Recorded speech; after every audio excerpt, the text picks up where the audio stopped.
Bonsoir et bienvenue dans les mondes invisibles selon Liliose. Bonsoir Liliose. Salut Antoine, salut à tous. Bon, ça fait plaisir de te revoir pour continuer ce troisième opus de tes investigations dans ces mondes invisibles. Surtout que ce soir, tu vas nous parler d'un sujet qui, je sais, va ravir beaucoup de nos amis. Il s'agit du sujet de la matrice et sommes-nous enfermés dans la matrice? Voilà, qu'est-ce que la matrice? Comment en sortir? C'est un peu tous ces thèmes que tu vas développer avec nous ce soir. Ouais, bah ouais, parce que c'est une question importante. C'est vrai qu'on entend souvent parler de la matrice artificielle, même pour être précise. Ça serait une espèce de matrice en fait qui aura été posée là artificiellement au-dessus de la vraie matrice divine. Alors justement, c'est une question qui est intéressante parce que on se rend compte que bah, il va y avoir beaucoup de facteurs d'interprétation en vérité dans cette question et que peut-être que c'est précisément même l'interprétation qu'on en fait qui va déterminer si oui ou non on va rester ou pas coincé dans ce bordel. D'accord. Oui, parce que la matrice artificielle, pour rappeler un peu aux personnes qui ne connaîtraient pas le sujet, finalement, on serait dans une espèce de simulation à la Sims, hein, où nous ne serions que les avatars de notre propre personne qui simulerait nos vies dans différentes versions de jeux. Et là, Ouais. nous, actuellement, nous serions dans la version 21e siècle. Alors c'est marrant parce que c'est une interprétation là qui est intéressante, qui est pas forcément celle la plus commune. Celle de la simulation, parce que ça, c'est un peu même une autre théorie de l'idée qu'on vit dans une simulation et que finalement on est des avatars. Mais pour moi, c'est ce que tu décris, c'est la création elle-même, c'est-à-dire que c'est comme si on est des avatars de notre être, de notre conscience supérieure qui serait en dehors de l'espace-temps et on serait comme dans cet espace qui serait un espace que nous on perçoit en 3D comme un joueur de jeux vidéo percevrait cette réalité en 3D alors qu'en réalité elle est enfermée dans un plan. Et pour moi, ça correspond assez à la réalité spirituelle de ce qu'on vit. Mais ça ne voudrait pas dire qu'on est enfermé, ça voudrait dire qu'on emprunte un costume, un personnage pour rentrer dans un jeu en quelque sorte et que on serait des personnages qui parfois se prendraient pour le joueur. Tu vois?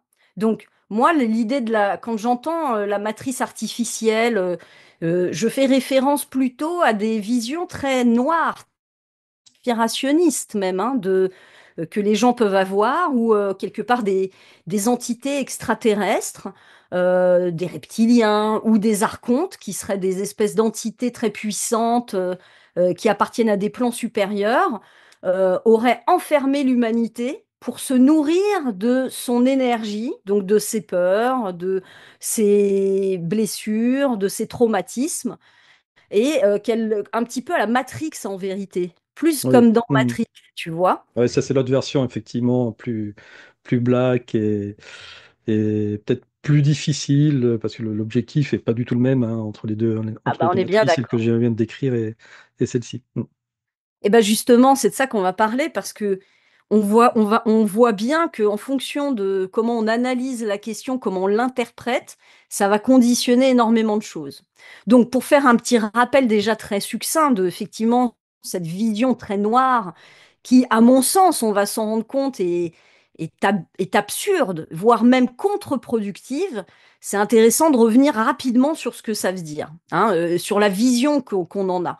On a cette vision d'une matrice qui serait falsifiée, qu'on serait maintenu en fait dans des égrégores de peur, de violence, de dualité qui viseraient à nous faire oublier en fait qu'on est des êtres souverains, des êtres divins et des êtres créateurs.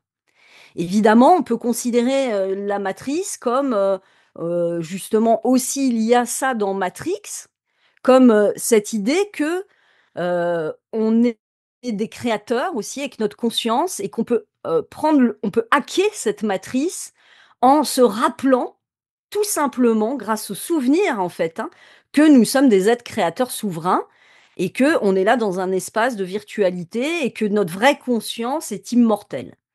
Donc, c'est sûr qu'on voit bien déjà que même dans la vision très dark, il y a une porte de sortie qui consiste et qui réside et qui s'appuie sur une chose centrale, c'est la croyance. Et moi, ce que j'ai envie de développer ici, c'est comment est-ce qu'on peut avoir une vision qui est plus constructive, positive et qui va nous aider justement à nous affranchir de la dépendance, de la soumission, de l'emprise, de cet esclavagisme en fait qu'on ressent, qu'on éprouve. OK?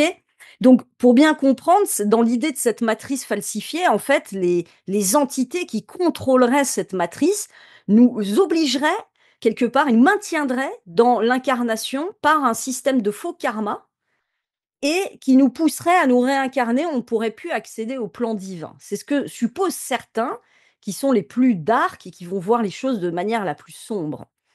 Et cette falsification de la matrice, elle utiliserait des mécanismes qui seraient, par exemple, d'agir, par exemple, par la programmation mentale.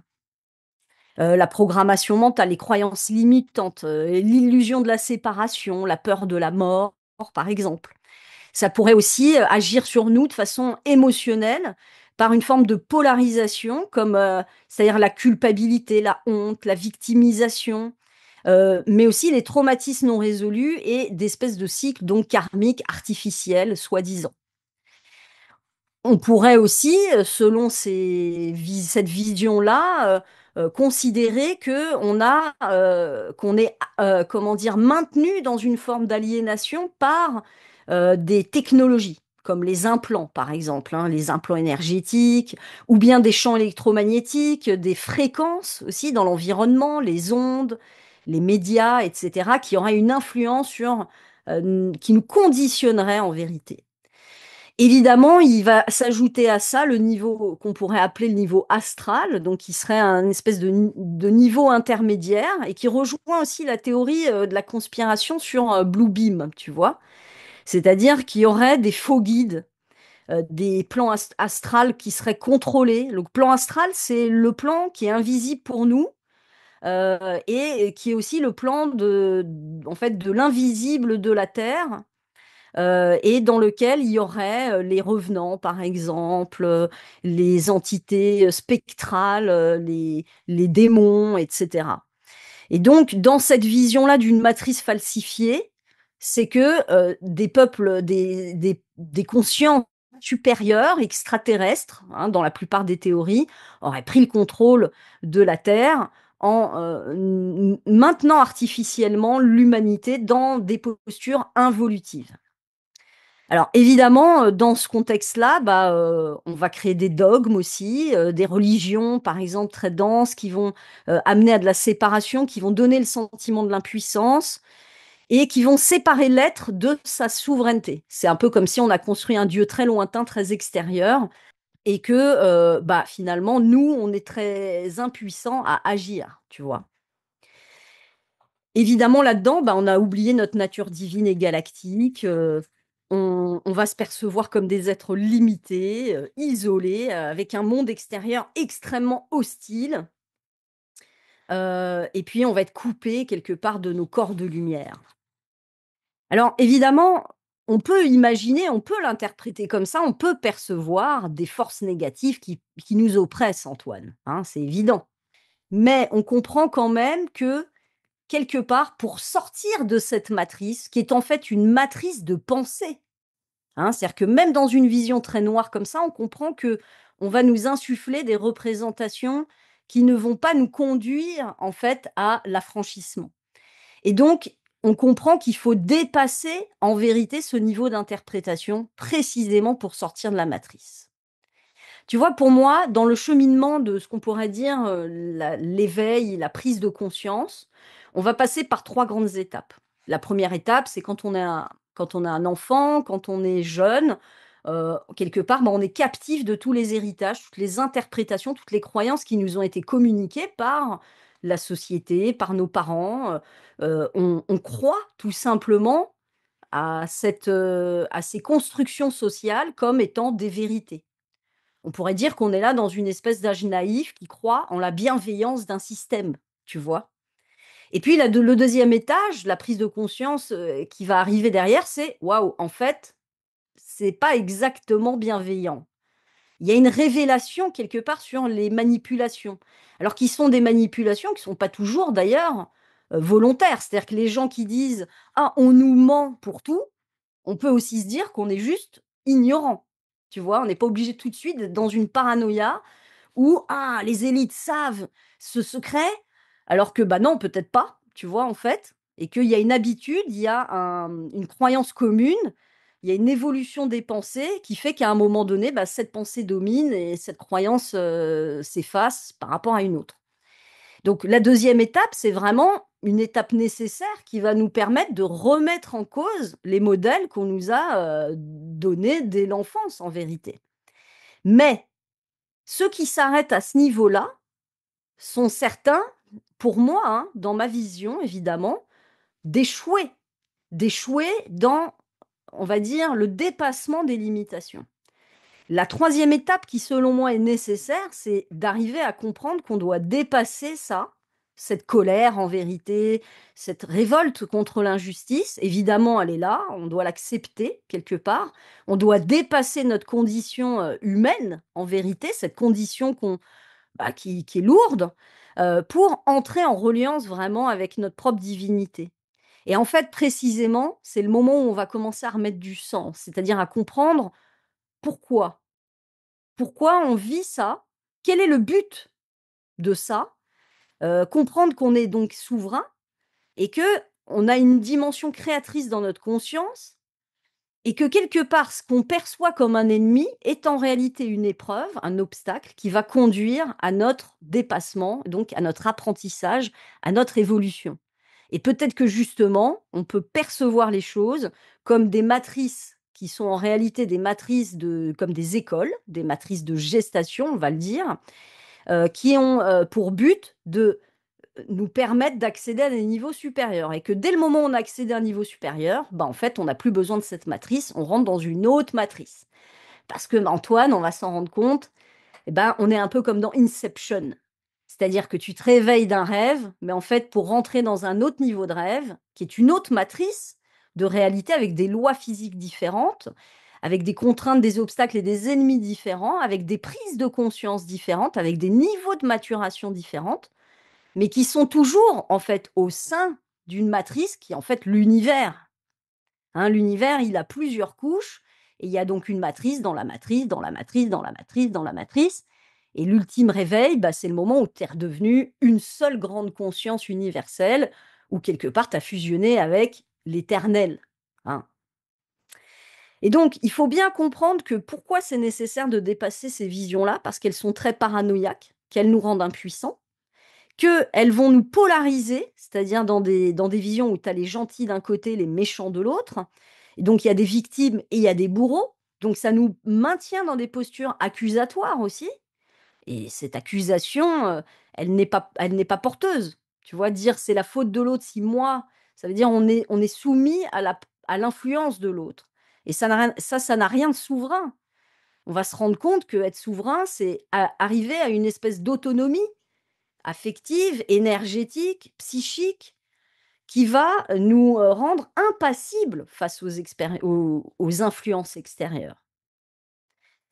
Alors, ces énergies-là, quand on est dans une forme de paranoïa et qu'on dit: «Ah, c'est la cabale, ah, c'est les méchants, c'est les forces involutives, c'est les reptiliens», bah, en fait, on continue à alimenter ce système et on n'a aucune chance, concrètement, de lutter contre un empire tout-puissant avec nos petites armes. Sauf que, on est beaucoup plus puissant qu'on ne le croit. Alors justement, pour pouvoir résoudre cette question, Antoine, moi je te propose que on revoie cette vision des choses. La première, c'est de dire peut-être que tout est conscience en fait, au départ. Et donc, qu'est-ce que c'est que la matrice? Bah, c'est de la conscience. Qu'est-ce que c'est que l'univers? C'est de la conscience.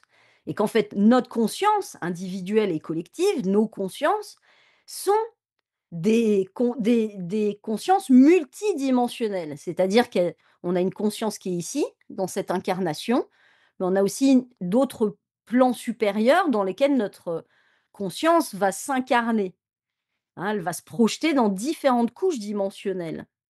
Et donc, partant de là, qu'est-ce que le réel? Tu vois? Qu'est-ce que c'est que le réel et comment est-ce que la conscience peut-elle interagir, ma conscience interne, avec le monde extérieur, si ce n'est en comprenant que cette matrice dans laquelle on est, s'adapte précisément au joueur que je suis.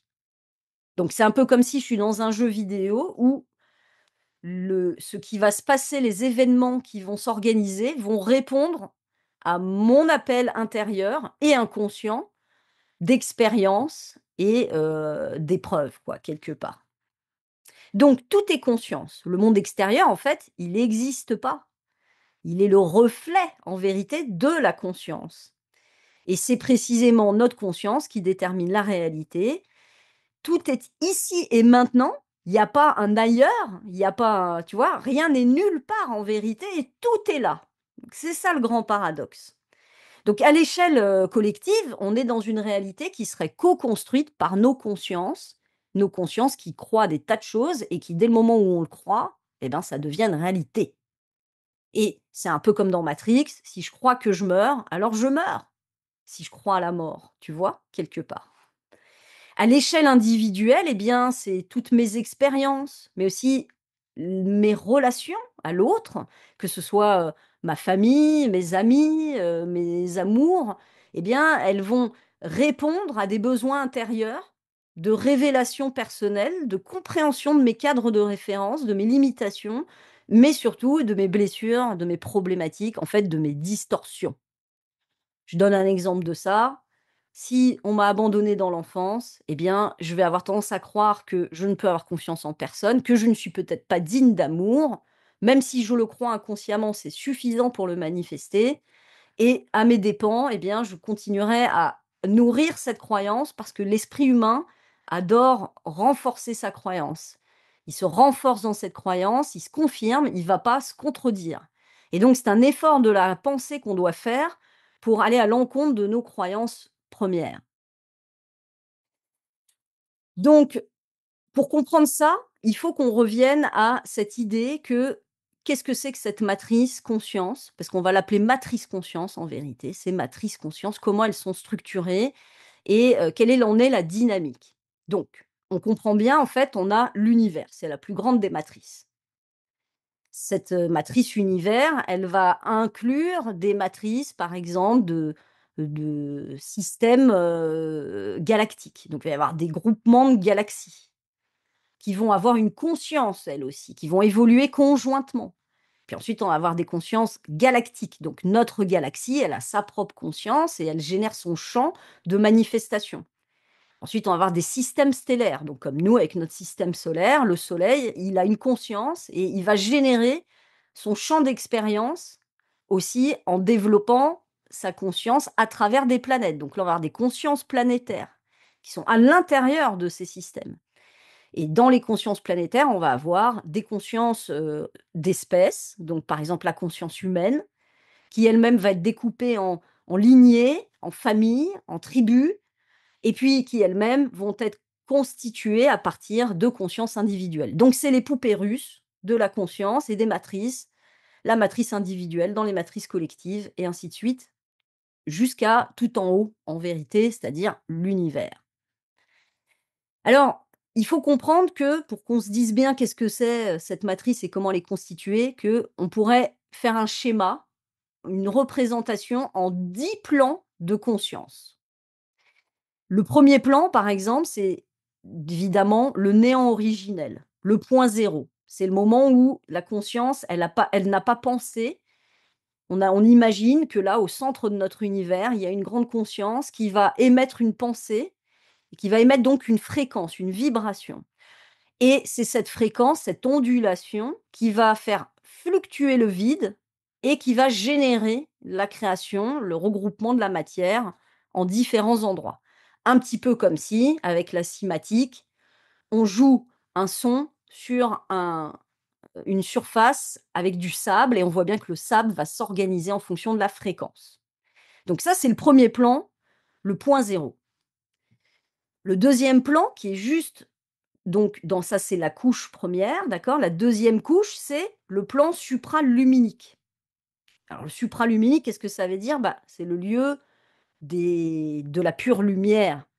C'est-à-dire que l'information prend une forme géométrique. Donc il y a l'impulsion première du vide, enfin de cette conscience primordiale, qui imprime un pattern, un motif, et c'est précisément le niveau du motif qui est considéré comme le deuxième plan, le plan supraluminique. Le troisième plan, c'est le plan archétypal. Alors ça, c'est un plan très intéressant auquel on peut largement accéder avec les états modifiés de conscience, on peut accéder à tous ces étages, hein. Mais les 2 premiers sont difficiles à appréhender, c'est les plus lointains de nous. Le plan archétypal, c'est celui qui est en lien avec les essences primordiales. Donc on comprend que la création, elle vient d'une seule conscience qui a envoyé une information, mais qui s'est fragmentée aussi en des milliards de sous-forces, hein. Il y a la grande conscience une, elle se divise en 2 forces, on va dire l'ombre et la lumière, le visible et l'invisible. C'est nous qui mettons souvent d'ailleurs lumière égale le bien, ombre égale le mal, alors qu'en réalité c'est le visible et l'invisible, OK? Et puis elles-mêmes qui vont se segmenter, se subdiviser en féminin, masculin, donc le féminin du visible, le féminin de l'invisible, le masculin de l'invisible, le masculin du visible, OK? Et ainsi de suite. Donc le plan archétypal, c'est précisément le réservoir des principes universels. C'est-à-dire comment la conscience, pour, arriver à la multitude, à la multiplicité, heu, à travers ces fragmentations, eh bien, à séparer les rôles. Donc dans notre inconscient, parce qu'on entend bien que ça ne correspond pas à une réalité, on a attribué, par exemple, le principe féminin à la matrice, à celle qui met en matière, et puis le principe masculin au concept. C'est-à-dire, c'est celui qui amène le concept, qui va être ensuite mis en forme par la matrice, donc justement le féminin. Et donc, c'est l'endroit de ces archétypes divins. Ça peut être aussi des archétypes élémentaux, donc les éléments, tout ce qui est en lien avec la nature aussi. Et donc, ce sont des archétypes qui sont vivants, évolutifs, puisque la conscience évolue et qui portent une mémoire et qui vont, générer des dynamiques. En dessous de ce plan archétypal, tu vas avoir le plan architectural.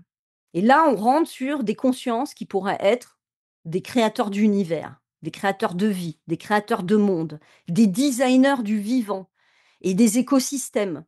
C'est quelque part les hautes consciences galactiques, hein. Ça va être dans nos mythologies, bah, c'est, les forces qui vont générer bah, tiens, la conscience du système solaire, par exemple. Ra, le dieu égyptien solaire qui crée, le système solaire et qui génère par sa conscience, eh bien, notre réalité. En dessous, ce niveau architectural qui est quand même encore très haut dans les niveaux de conscience, hein, on va trouver le plan galactique. Alors le plan galactique, eh ben, c'est là où on va trouver, tous les êtres extraterrestres extradimensionnels qui quelque part se sont affranchis d'une certaine façon, de la nécessité du corps, de la temporalité, de l'attraction d'une planète et donc de son espace-temps. Et qui vont être, quelque part des êtres multidimensionnels, mais aussi des avatars, justement. Ils vont participer d'une certaine façon à la création. Ils vont même d'ailleurs, eux, précisément superviser les matrices d'évolution. Donc s'il devait y avoir des archontes, par exemple, on pourrait dire qu'ils seraient sur ce plan, ils émaneraient du plan galactique, c'est-à-dire des espèces supérieures qui savent générer jouer avec les énergies subtiles et invisibles pour nous influencer. OK? En dessous, ce plan, galactique, donc ces avatars créateurs, eh bien, on va trouver le plan planétaire. Le plan planétaire, c'est le champ de conscience des planètes mères. Donc en gros, la Terre, elle a une conscience, elle est vivante et elle est en évolution, elle aussi. Et donc, il y a des esprits planétaires qui vont peupler aussi ce plan, hein. Ça, je pense aux petits peuples, les lutins, les fées, toutes ces consciences qui sont en réalité des formes de manifestation de cette conscience planétaire. Autrement dit, ce champ qu'on peut percevoir, par exemple, facilement quand on fait du chamanisme, on va souvent entrer dans le niveau supérieur de la Terre, justement. On va aller descendre dans ce qu'on appelle le monde d'en bas, qui en réalité n'est pas le bas astral, mais le monde d'en bas, c'est-à-dire le monde sacré divin de la conscience de la Terre. Et c'est là où on va rencontrer potentiellement ce petit peuple, ces consciences élémentales, etc. Ensuite, on arrive au monde des hommes. Alors là, on est dans la terre du milieu. D'ailleurs, dans le chamanisme, on dit c'est la terre du milieu. Donc, c'est l'endroit où, en fait, on va trouver quelque part le plan de l'incarnation qui va être une zone tampon qui est entre les mondes supérieurs et entre les mondes inférieurs. Je prends souvent cette image, je l'ai déjà pris ici, je vais le redire rapidement. On imagine une lumière blanche qui se diffracte sur le spectre du visible, de la lumière. On va avoir d'un côté les ultraviolets, de l'autre les infrarouges, et le monde du visible pour l'humain, il est au milieu du spectre. Ça correspond au niveau de fréquence vibratoire sur lesquels nous nous incarnons. Donc, ce lieu, il est le lieu de convergence entre les mondes subtils et les mondes denses, entre les ultrafréquences et les infrafréquences. Oui? Une petite question par rapport à ce monde des humains, c'est parce que du coup tu reportes le plan par rapport à notre espace à nous, c'est-à-dire la Terre et donc notre humanité. Si tu le reportes sur une autre civilisation extraterrestre, ça serait pas le monde des humains, mais le monde des, je sais pas, des Vénusiens par exemple, ou le monde Alors de exactement. l'espèce intelligente la plus évoluée de la planète, on pourrait dire. Oui, on pourrait dire que ça correspond au niveau, fréquentiel de la Terre elle-même, même si elle a aussi, une conscience supérieure, la Terre, d'accord? Mhm. Et tu parles des Vénusiens, par exemple, de ce qu'on sait des Vénusiens, c'est que ce sont des êtres éthériques, qui sont, immortels, qui ont dépassé la dualité, qui sont des êtres de lumière. Donc eux, ils seraient plus sur le plan supérieur, c'est-à-dire le 5e plan, le plan galactique, en vérité. Et ici, effectivement, je prends le monde des hommes et c'est le monde du vivant, de l'incarnation terrestre dans le corps humain tel que dans les corps physiques et les lois physiques que nous connaissons, hein, d'accord? Ensuite, on va trouver quand même aussi le plan astral. Donc le plan astral, ici, c'est le monde des émotions, c'est tout ce qui est en fait n'est pas, suffisamment nourri énergétiquement pour prendre forme dans le monde de la manifestation. Nous sommes, nous, dans l'incarnation aussi, cette fréquence qui s'affirme, qui maintient son individualité, sa conscience et qui se manifeste, qui se matérialise ici. On va générer des pensées, des émotions, des tas de champs, énergétiques autour de nous, mais qui ne sont pas suffisamment nourris pour donner forme et c'est ce qu'on va appeler le plan astral. Donc c'est le monde, en fait, des rêves, quoi. C'est une espèce de plan, qui contient les formes pensées, voilà, collectives et les projections, et les mémoires aussi résiduelles. Et ce plan-là est un plan, intermédiaire en fait. En réalité, il y a le plan de l'incarnation, au-dessus le plan astral et derrière ça le plan galactique. Et donc cette zone tampon, on pourrait dire, c'est une passerelle, tu vois? C'est pas vraiment un espace dans lequel on évolue, où on s'incarne, mais c'est l'endroit où, bah, ce qui n'a pas pu être manifesté, reste en suspens quelque part ou se dissout.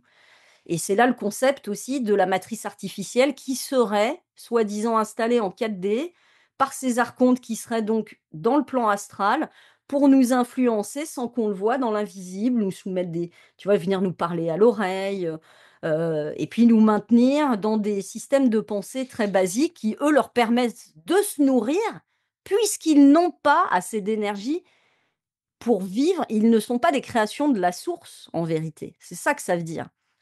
Ta pensée n'est pas créée par le divin. Elle est l'émanation d'une pensée que le divin éprouve ici, maintenant, OK.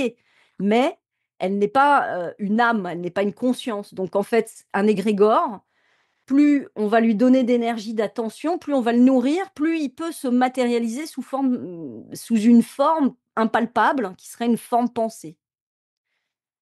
Alors en dessous ça, en dessous le niveau de l'incarnation, c'est le plan en dessous le plan astral aussi, il y a le plan infernal. Alors là, c'est, les plans de la peur qui s'est cristallisé, tu vois? La stagnation, l'emprise. C'est, le plan en fait qu'on pourrait, associer à l'enfer qui en réalité est un plan, en lien avec les traumatismes. C'est-à-dire que c'est l'endroit où on va précisément où on va se retrouver emprisonné, parce qu'on a été traumatisé. Il faut comprendre que quand on est traumatisé, on va, quelque part rester accroché dans un espace-temps qui n'existe plus. Si on prend un traumatisé de guerre, il va revivre encore et encore et encore le même bombardement, alors que le bombardement n'a plus lieu. Donc son esprit, sa conscience, parce qu'elle a été traumatisée, elle est restée accrochée à cet espace-temps et c'est ça son enfer, c'est cette boucle traumatique qui se répète tout le temps, à l'infini, jusqu'à ce que l'esprit trouve une porte de sortie, c'est-à-dire qu'il sorte du cercle vicieux pour rentrer dans la spirale ascensionnelle et donc il trouve une voie de résolution, de guérison de son enfer, de son trauma. Et enfin, le dernier plan, c'est le plan des limbes. Tu sais, on parle des fois des limbes. Et ce plan-là, bah, c'est l'informe larvaire. C'est une espèce de soupe primordiale de matière. C'est un état chaotique et informe. C'est quelque part dans les matrices brutes de la future incarnation. Tu vois, il y a un grouillot, il y a quelque chose qui essaie d'émerger, mais ça n'émerge pas encore. Donc là, on va trouver les énergies larvaires, des formes qui sont pas constituées, c'est à la fois quelque part un réservoir de matière, une zone de pur potentiel, mais qui peut être aussi, finalement, quelque chose dans lequel on s'englue quand on rentre dans la confusion. OK? Alors, voilà, pour pouvoir comprendre ça maintenant, comprendre comment et ben, justement, on évite d'être emprisonné dans ces matrices. C'est vrai que la matrice dans laquelle on est une matrice d'épreuve qui est difficile, qui est lourde. On est soumis au temps, à la mort, au vieillissement, à la dépendance. On est des êtres, assez vulnérables quand même. Mais pour pouvoir comprendre et passer à l'étape suivante, quelque part, il faut percevoir ça comme des matrices qui servent à façonner notre individualité. Parce que qu'est-ce qu'on vient faire ici, à notre stade d'évolution? On vient constituer des consciences individuelles, autonomes et souveraines. On est des humains ici, on a un ego et cet ego, eh bien, il va, nous pousser à croire qu'on a besoin d'un autre pour exister. OK? Donc on va construire notre ego. La troisième dimension, c'est quand je dis «je». Quelque part, celui qui a pas du tout construit son individualité, c'est celui qui est complètement dans la confusion, qui délire, qui a quelque part, qui fait pas la séparation entre, OK, ce qui est de mon monde intérieur, ce qui se manifeste à l'extérieur, l'autre et moi. Donc c'est quelque part, on pourrait dire, les grandes pathologies psy, tu vois? La deuxième étape, c'est la dualité. Ah bah, il y a le bon, il y a le mauvais, il y a le noir, il y a le blanc, il y a le monstre et il y a l'idéal et moi, bah, en fait, soit je suis l'un, soit je suis l'autre, mais je suis pas une entité complexe avec, des de la lumière et de l'ombre. Et puis entrer dans l'ego, c'est dire: Je suis un être complexe avec du bien, du mal, avec de la lumière et de l'ombre et c'est OK. Très bien. L'étape suivante, c'est de dire: «Bon, bah, maintenant, je ne suis pas qu'une personne, je suis pas que mon ego, je suis pas qu'un personnage, je suis une âme et mon âme, elle a joué plusieurs personnages. Elle joue plusieurs personnages dans des vies parallèles, dans des vies que certains voient comme antérieures, mais qui en réalité sont des vies simultanées». On en a parlé la dernière fois, Antoine. Donc en fait, ici, ce qu'il faut comprendre, c'est que ces matrices-là, elles servent en vérité à construire notre individualité. On est là pour que cette conscience globale qui a été puisée dans l'océan de la conscience une, on a pris une goutte, il faut que cette goutte, elle se cristallise, qu'elle développe la conscience d'elle-même pour qu'ensuite elle puisse retourner dans le plan galactique, dans le cosmos, sans se diluer. Tout en restant consciente d'elle-même, c'est-à-dire, elle a plus besoin d'un corps pour la contenir, pour lui donner le sentiment d'être un. Donc ici, on est dans une matrice où on doit apprendre à constituer notre fameux corps de lumière. C'est la Merkaba, c'est le corps christique, c'est celui qui permet de survivre à la mort. Et ça, c'est hyper important de le comprendre parce que c'est quand on comprend qu'on vient faire ça, qu'on sort de la vision paranoïaque, duel et enfermante qu'on a dénoncée au début de l'émission. Donc cette individualité, eh bien, c'est un enjeu majeur, en fait, de l'existence humaine et dès lors qu'on est parvenu à l'accomplir complètement, alors on devient un Christ. On fait cette ascension, cette fameuse ascension, on est les maîtres ascensionnés qui ne sont plus soumis à l'altérité, à l'influence extérieure, qui comprennent tout simplement, qui ont guéri leur trauma, qui comprennent que l'autre ne peut pas altérer ma nature profonde. Je suis un être souverain, je m'autodétermine, je deviens mon propre parent, je me nourris par moi-même. Il faut comprendre que ce qu'on est en train de dénoncer, c'est le système vampirique. On dit: «Ah, il y a des entités qui viennent se nourrir de nous», mais que faisons-nous, nous? Si ce n'est participer à ce système vampirique et j'ai envie de dire même si on regarde mieux, on voit bien que la création, la terre, l'humanité ici telle qu'on la connaît, la nature telle qu'elle s'exprime sur terre est une nature de prédation. La nature se nourrit de la nature.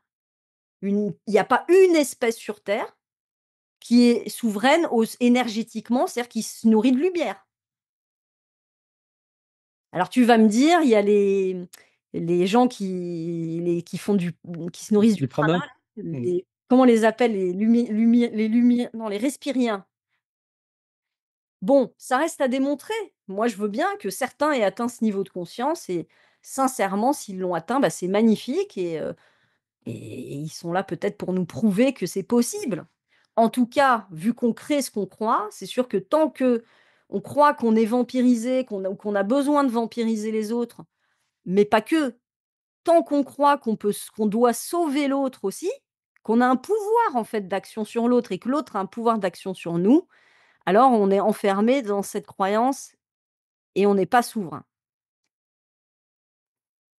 Donc il faut comprendre une chose, c'est que ce qu'on est venu faire ici, en vérité, c'est s'auto-enfanter, hein, se donner naissance à soi et que là, dans cette matrice, en vérité, on va subir et vivre les distorsions. On va les observer. On va être écartelés déjà entre les mondes parce que comme on est, nous, des êtres au milieu de ce spectre, on est là pour faire, le pont entre les mondes. On a accès à l'intégralité du cosmos depuis là où on est et donc on va devoir libérer quelque part toutes les croyances qui nous ancrent, qui nous limitent, tous les héritages, et comprendre quelles sont les distorsions qu'on vit ici et qui vont se manifester à travers la violence, la guerre, la colère, la tristesse, la solitude et cetera. Voilà, donc l'idée, en fait, que je voudrais défendre et je vais finir sur ça, c'est que c'est pas la matrice elle-même qui nous enferme, c'est l'interprétation qu'on en fait qui nous enferme. C'est l'interprétation non digérée, non dépassée, cette interprétation fausse, traumatique, en vérité, qui nous enferme dans notre enfer, dans notre enfermement. Hem, Parce que quand on a vécu un événement traumatique, on a ressenti de la douleur, on a eu de l'incompréhension et on s'est dissocié et donc c'est là où on rentre dans la répétition traumatique. On la répète, la situation, jusqu'à ce qu'on comprenne qu'on avait mal interprété. Ce n'est pas parce que j'ai été abandonnée, c'est pas pardon, j'ai été abandonnée, mais ce n'est pas parce que je n'étais pas digne d'être aimée ou que personne n'aime vraiment l'autre, c'est que, en vérité, la personne qui m'a abandonnée a abandonné son rôle à côté de moi ou s'est abandonnée elle-même. Mais il n'y a rien qui, en vérité, soit fait à l'encontre de moi ou en fonction de moi. Donc on crée notre propre enfer et on crée aussi les clés qui nous en libèrent. Donc comment est-ce qu'on sort de l'illusion de cet enfermement? D'abord en pensant autrement les choses, en remettant du sens, en comprenant que, OK, cet ennemi-là, en fait, c'est un guide qui vient nous apprendre. Il est là pour nous enseigner quelque chose. Pour pouvoir se libérer aussi, on va devoir, heu, se reconnecter à notre matrice intérieure. Sentir en fait en soi cette multidimensionnalité. C'est sûr que si on reste dans notre ego, on reste enfermé dans cette prison du mental, bah, on va pas trouver les portes de sortie parce qu'elles sont pas au niveau mental. Ensuite, c'est peut-être simplement d'accueillir, nos émotions sans jugement, comme des messages qui nous viennent. «Tiens, qu'est-ce que ma conscience manifeste ici? Pourquoi je suis en colère?» Et quand on comprend le message, quand on l'entend, alors on devient capable de dépasser le problème. Pour moi, c'est comme dans un jeu vidéo, quand tu as un méchant qui arrive, tu as des levels et plus tu as libéré des trucs, plus tu arrives sur l'étape suivante et à l'étape suivante, il y a un nouveau méchant et il y en a toujours un au-dessus et cetera. Mais quand tu comprends que le méchant, en fait, c'est ta blessure, c'est ton traumatisme, c'est l'interprétation que tu as fait des événements qui t'a enfermé, alors tu deviens capable de revisiter cet événement pour le comprendre autrement. Enfin, bah, c'est peut-être traverser les voiles finalement de l'ego pour toucher justement à la mémoire de l'âme, même si j'aime pas trop le mot âme parce que je crois que il est dépassé et qu'il n'est pas opératif. Mais ça veut dire entendre qu'on n'est pas juste une personne, qu'on n'est pas juste ce petit personnage qui est enfermé dans ce jeu vidéo, mais qu'on est aussi le joueur qui joue devant son écran et qui lui a la pleine compréhension de ce qu'il vient faire ici. Ça, c'est très important. On peut aussi, certains le font, activer la mémoire cellulaire, hein, à travers la respiration, le mouvement, le fait de mettre notre conscience dans notre corps, par exemple. Et puis surtout, il faut chercher, œuvrer vraiment avec force pour trouver des interprétations qui nous libèrent, des interprétations de tous les événements qui viennent nous faire du mal. La trahison, le rejet, l'injustice, l'humiliation, la honte, tout cela ne sont que des interprétations de la conscience. Voilà, donc ce qu'on appelle finalement la libération, sortir de la matrice, eh bien, c'est simplement sortir de l'interprétation traumatique qu'on a justement de ces matrices, de cette vie qui est ici et qui se déroule et de ce que nous sommes. Voilà, on est en fait en gestation dans des espaces sacrés. Si on regarde ça avec notre conscience égotique de 3D, eh ben, on dit: «Waouh, je suis enfermé. Ah, il y a des puissances qui me font rejouer mon karma». Mais la puissance qui te fait rejouer ça, c'est toi. C'est ta propre conscience supérieure. Voilà Antoine, qu'est-ce que tu en penses de tout ça? Hem, j'ai une question effectivement, parce que du coup, tu sors de ta matrice. Tu te libères de la matrice. Donc c'est-à-dire que tu passes sur un plan supérieur. Tu nous as parlé de 10 plans tout à l'heure. Donc si j'ai bien compté, on est sur le troisième plan. Voilà, on est sur le 3-4-3-4. 1-2-3-4. 3-4. 1-2-3-4, c'est chez nous. Mais d'ici, avec tes états modifiés de conscience, tu peux accéder à tous les mondes. Bon, donc tu te libères. Du coup, tu fais quoi? Ça veut dire que tu passes sur le plan 4, le plan 5, Alors, ouais, plan dans 6. oui, mais pas en une seule incarnation. On s'entend Mhm. bien. C'est-à-dire que effectivement, tu peux accéder à ces niveaux de conscience, tu peux faire une transe méditative et te retrouver au niveau de conscience bouddhique, c'est-à-dire arriver à ce point zéro. D'accord? Et si tu le fais et que tu es en conscience et que tu as suffisamment travaillé, tu peux émettre des pensées qui vont avoir un impact sur l'ensemble de l'univers parce que tu fusionnes avec la conscience supérieure. D'accord? Donc ça, c'est super important parce que ça veut dire qu'on peut agir depuis l'intérieur de nous. En fait, c'est sortir de la matrice, c'est entrer à l'intérieur de soi pour pouvoir ensuite, par cette intériorité, avoir un impact sur ce qui va se manifester. Si on prend le collectif Terre, là, l'humanité, celui qui a un niveau de conscience qui est restreint à la taille de son cerveau, bah, quand il va émettre une pensée, elle va rayonner pas plus loin que son crâne. Si c'est quelqu'un qui a développé, qui a ouvert sa conscience multidimensionnelle et qui a reconnecté les différentes parts de sa conscience dans les différents plans, donc tiens, je suis un être galactique en même temps, tiens, je suis en fait un archétype divin, je suis le temps, je suis la mère sacrée, je suis le grand maître, le grand père architecte, tu vois? Ou je suis le grand Bouddha, la conscience primordiale qui a émis une pensée et qui s'est manifestée dans toute la eh bien, je deviens capable d'avoir un impact bien plus fort que 1 million d'humains. C'est logique. Et donc dans le chemin de l'âme, eh bien, il y a quelque chose ici sur terre qui est particulier à l'humain. qui est là justement pour nous permettre, en fait, on a une machine qui est extrêmement complexe avec des chakras. Ces chakras, ils peuvent être considérés comme des portails, comme des sas, qui nous emmènent vers ces différents niveaux dimensionnels. Et donc, c'est très dur de gérer cet écartèlement entre les plans, de à la fois je suis le tout, je suis un, je suis le primordial, à je suis les limbes, le grouillot de la soupe primordiale de laquelle la matière, tu vois, qui n'a pas encore pris forme, et je suis cet humain au milieu qui est là avec le vieillissement, la mort, la vulnérabilité, la faim, la prédation, etc.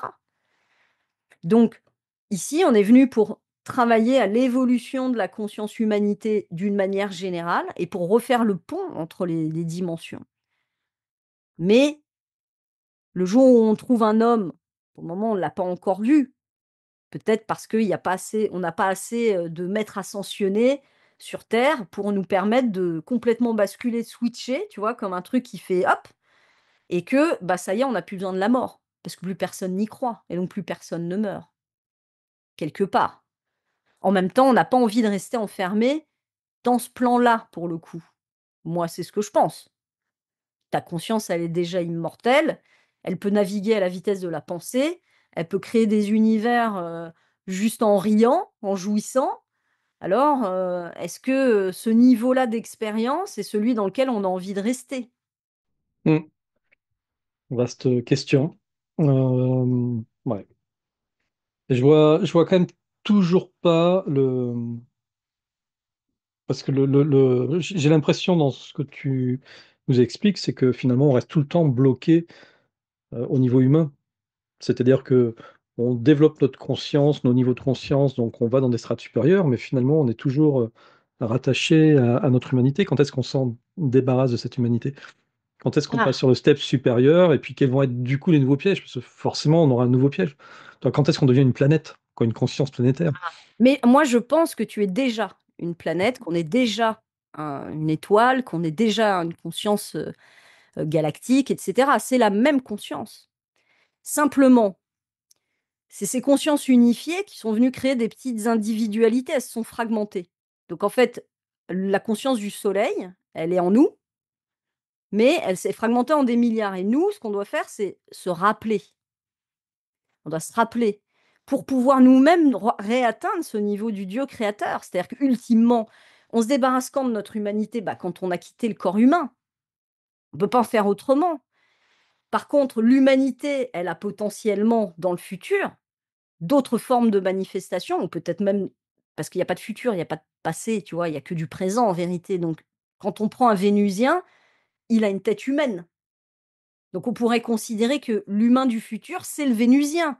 C'est celui qui justement cet humain unifié, complètement androgyne, qui est, parfaitement équilibré entre l'ombre et la lumière, le masculin, le féminin, qui a plus de dualité, qui s'est affranchi du corps, qui s'est affranchi de la mort, qui s'est affranchi de la reproduction, qui s'est affranchi de la nécessité de manger.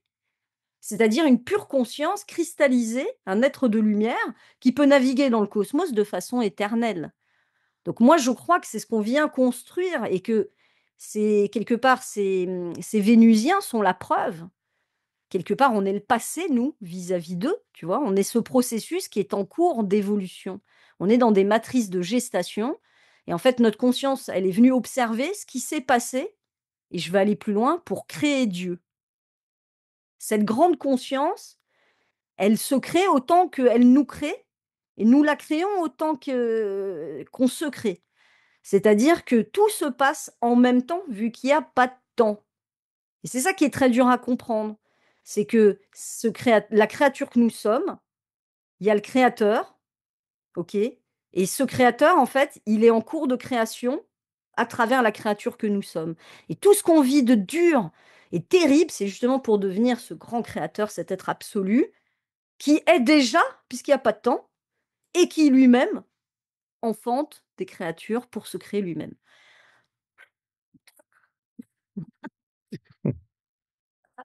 Allez, tiens, une dernière petite pensée complètement loufoque de ma part.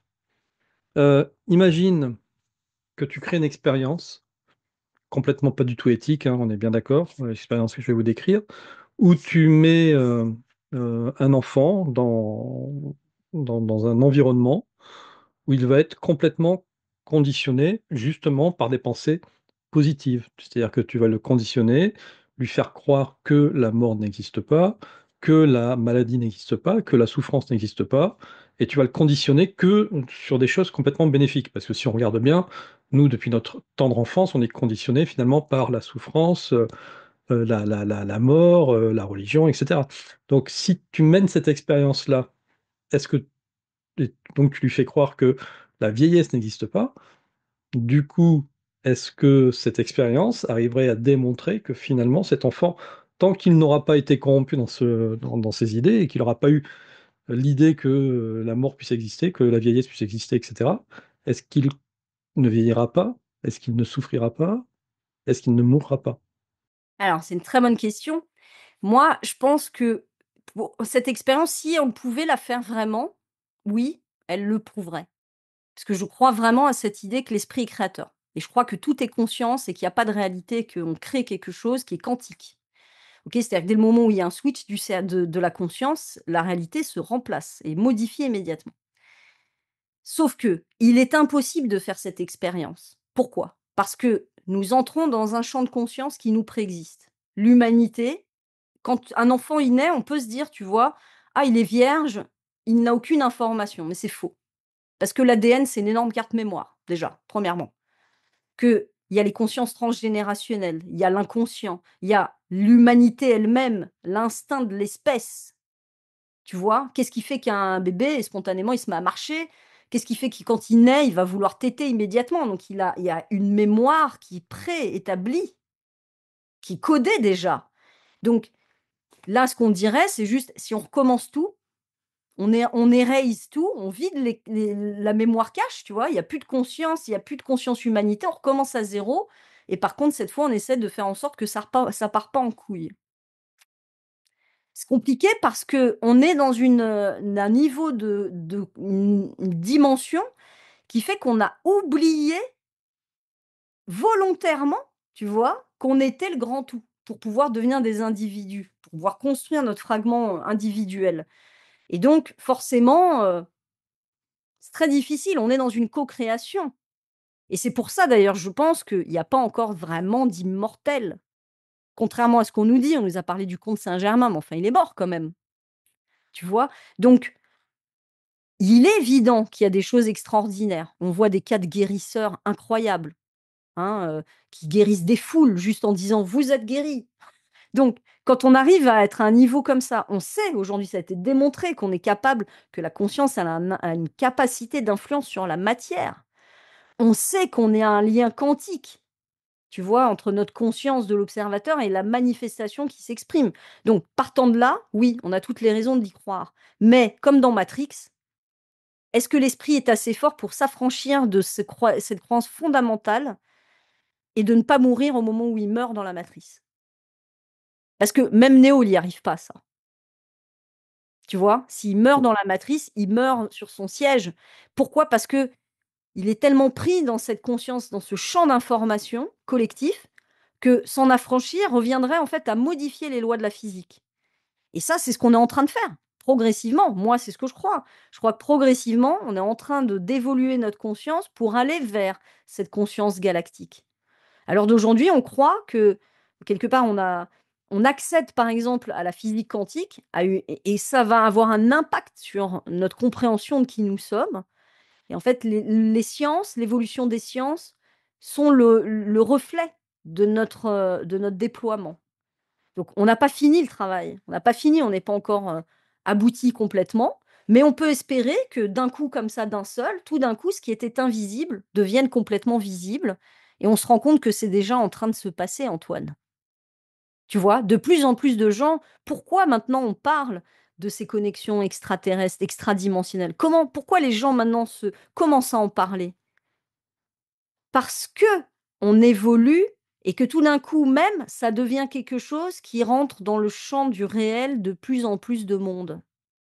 Ce qui avant était pas le cas. Et donc ça prouve bien que la conscience, elle évolue et que de fait, la porosité entre les mondes est plus grande. Ce qui était invisible devient de plus en plus visible. Et ça, c'est l'effet justement de cette conscience. Heureusement, on n'a pas des trucs brutaux, heu, peut-être comme on a eu dans d'autres mondes, tu vois? Si on pense à Atlantide, hop, on a tout justement, on a tout éradiqué, puis on s'est dit: «On recommence». Parce qu'on n'a pas pris en compte le fait qu'il y a la mémoire traumatique et que c'est ça qui nous met dedans.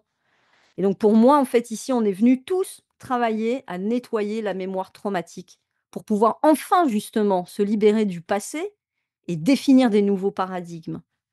Mais c'est déjà en cours et tu sais quoi? C'est même déjà réalisé. Simplement, on est là pour observer comment ça s'est passé et c'est ça qui est beau, Antoine. Mm, mm. Allez, je voulais finir cette émission en parlant d'un épisode de Doctor Who, où justement il explore cette notion de matrice, de conscience de soi.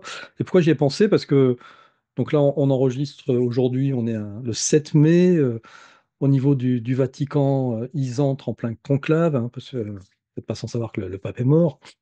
Et, euh, et donc, voilà, ça m'a fait remémorer cet épisode où Doctor Who enquête sur la mort mystérieuse de prêtres au Vatican qui se suicident après avoir lu un livre qui s'appelle Veritas. Mmh. Et donc, il enquête sur ce livre, il va essayer de retrouver ce livre, parce qu'effectivement, la lecture de ce livre dévoilerait l'extrême vérité de ce monde dans lequel nous vivons, et ferait que le seul moyen d'échapper à ce monde, ce serait le suicide. Et visiblement, dans l'épisode, eh bien, il y a un certain nombre de scientifiques du Vatican qui ont eu accès à ce livre. Et, et pour démontrer en fait qu'ils sont dans une réalité matricielle, ils ont mis au point un mode opératoire qui est très simple, c'est-à-dire comment dire, à une fréquence rythmée, toutes les secondes, ils vont tous dire un nombre aléatoire qu'ils pensent en même temps dans leur tête, et ils vont s'apercevoir qu'au bout de deux, trois nombres, ils se synchronisent tous Mmh. et qu'ils sortent tous le même nombre aléatoire. Mmh. Et effectivement, ça leur démontre par A plus B que c'est impossible qu'une salle de 15-20 personnes disent tous à voix haute le même chiffre, tu vois, donc 20, 32, 68, 1045, tu vois, ils font cette expérience-là. Et donc à la fin, ils boivent tous de la ciguë parce qu'ils savent qu'ils sont dans un monde matriciel, et que pour pouvoir sortir de là, un peu comme dans Inception, il faut se réveiller d'une façon ou d'une autre. Je suis pas sûre que Voilà. ça prouve ça, mais ça prouve en tout cas, l'inconscient collectif, tu vois? Oui, mais malgré tout, tu vois, toute une série de nombres ben, complètement aléatoires, dits exprimés en même temps, au même moment, Ouais, par ouais, une vingtaine de personnes, on est au-delà bien sûr. de l'inconscient Et c'est le collectif. cas déjà, avec la physique quantique, puisque Alain Aspect là, qui a eu le prix Nobel 2022, il a prouvé ça avec les atomes, c'est-à-dire les électrons. Il a démontré l'intrication quantique et que donc si là, il définit que il est chargé positivement et que l'autre sort positif au moment où, à chaque fois, systématiquement, on dépasse les probabilités et on voit bien donc qu'il existe quelque chose qui dépasse le cadre de cette réalité et qu'il y a bien un lien entre les éléments, entre notre conscience et les atomes entre eux, et cetera. Voilà, donc on peut dire qu'il a fait cette expérience, Mhm. ce physicien. Eh bien, écoute, pour finir l'émission, Lily, moi, je voulais te proposer bien, justement cette expérience. C'est-à-dire que je vais donner le tempo, et puis on OK. va prononcer en même temps chacun un nombre Mais un nombre ou un chiffre de 1 un à 10? chiffre. Ah D'accord. non, ah non, pas de 1 à 10, de Ah bon, dans l'infini? n'importe lequel. Wow, Voilà. OK. C'est le premier chiffre qui te vient à la tête. Voilà. Allez. Et donc, on essaye pour se donner le tempo, on se le dit dans la tête, on le dit à voix haute, et puis on dit le suivant dans la tête, puis on le dit à voix haute, comme ça donne le tempo. D'accord? On en dit 10 comme ça. et puis on voit si on est synchronisé, et puis on va voir. OK. 3, 3, 5, 5, 7, 7, 28, 28, 43, 43, 54, 54, 68, 68, 75, 75, 28, 28, 133, 133, 43. 43. Putain, sérieux? C'est cinglé. Mais comment on a Incroyable. fait? Non mais Lily, Ouais. attends. Mais ça veut dire quoi, Lily?